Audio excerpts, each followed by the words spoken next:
Hey there, what's up? It's Nick here at Sneakerhead on Wheels. Um, and this one is a little bit of an introduction, you know what I mean? So you know who I am, what I do, what I love, to a point. I mean, is sneakers, you know? But I mean, it's more than that. So I guess I'll tell you a little bit about me. First off, if you want to hit that subscribe button, you want to throw me a like, whatever. I'm good, cool either way.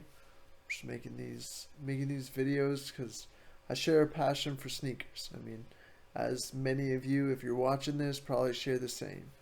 Um, but yeah, going into it. So I broke my neck snowboarding 9.5 years ago. I hit a jump and then I fell, and somebody impatiently didn't wait for me to clear the landing. So when they hit the jump, they basically landed on my head. Shit happens, life goes on. Yeah, right away, kid. I guess the guy landed a little bit above me on the hill and tried to stop snow sideways with his snowboard, and the bottom of his board made contact with the top of my helmet.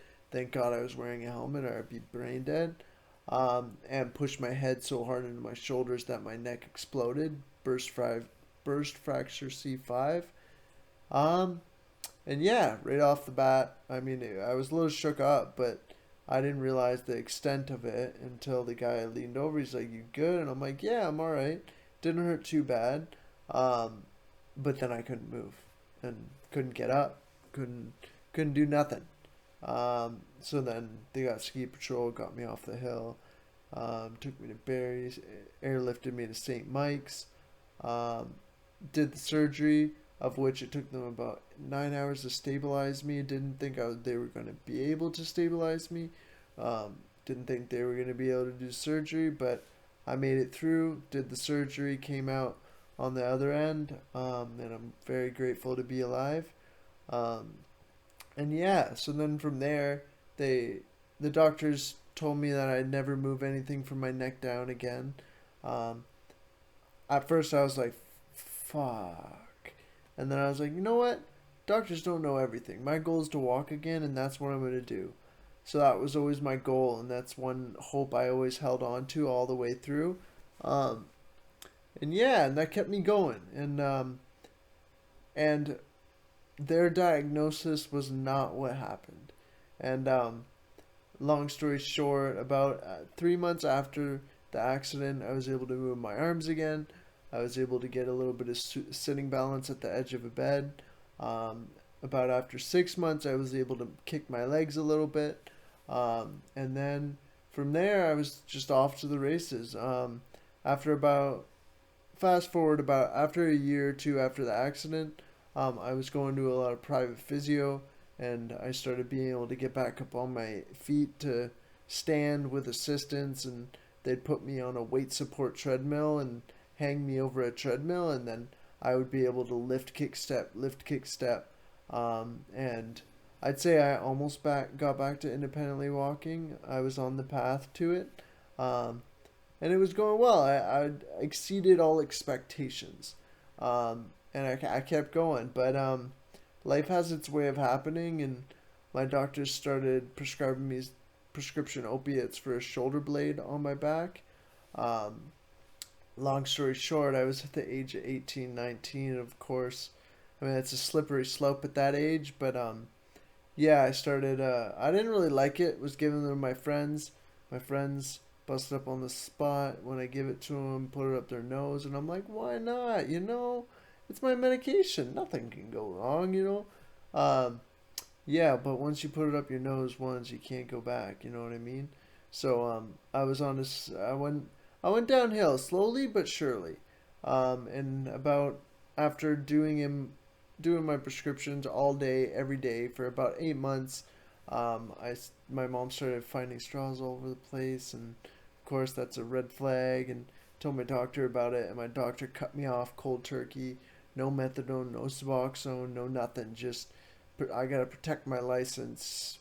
Go, go, do you. And do me was after a week of withdrawal, I couldn't take it anymore, so I started going to the streets, and that's where it really gets slippery. And I won't go into the grimy details because that's not the point of the video. But in a period of 4 years, I broke my legs on three separate in the period of 4 years, I broke my legs on three separate occasions, all involving drugs and alcohol. Um, and I started realizing what I was doing wasn't working, and I needed to do something different, um, and find a new way to live. And so I applied to rehab down at Harbor Light in Toronto.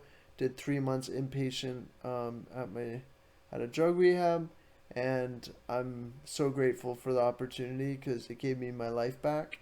It helped me turn around my whole entire life and get back on the right path. And now I've still got that goal of walking again. It's going to take a little bit longer this time around, but I'm just grateful to be alive and be clean. And now I'm over 4.5 years clean.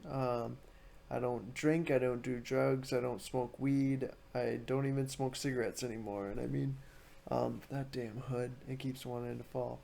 Um, and yeah, I mean, it's way better without it than it ever was with it. And that's the truth. I mean, some people can handle it.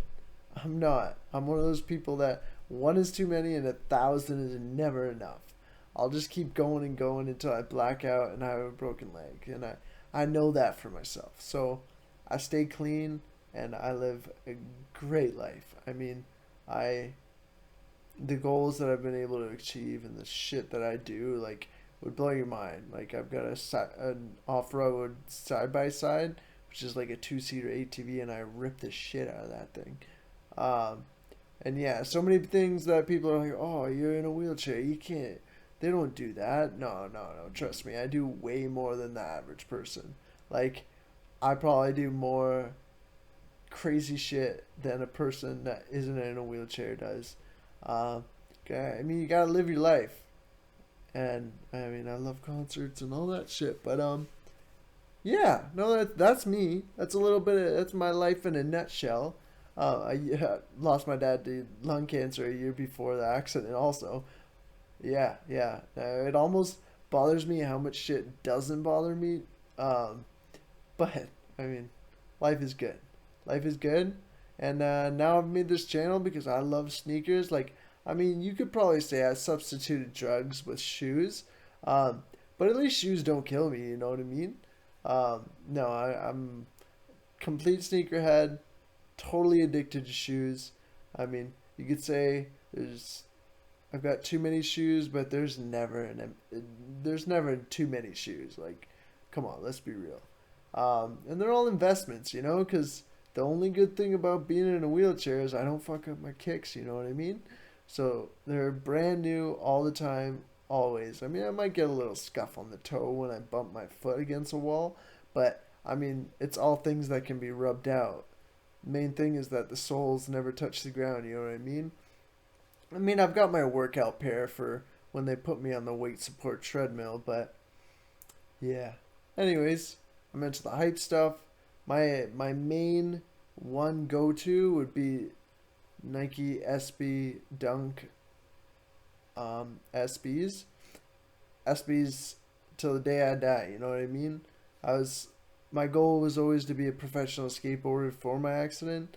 So I love skate shoes, and it's the one way I can still actually take part in the skate culture, and actually, yeah, because I love skateboarding.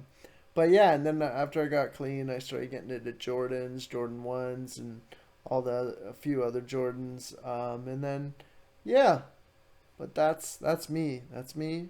That's my love of passion for shoes. I love shoes.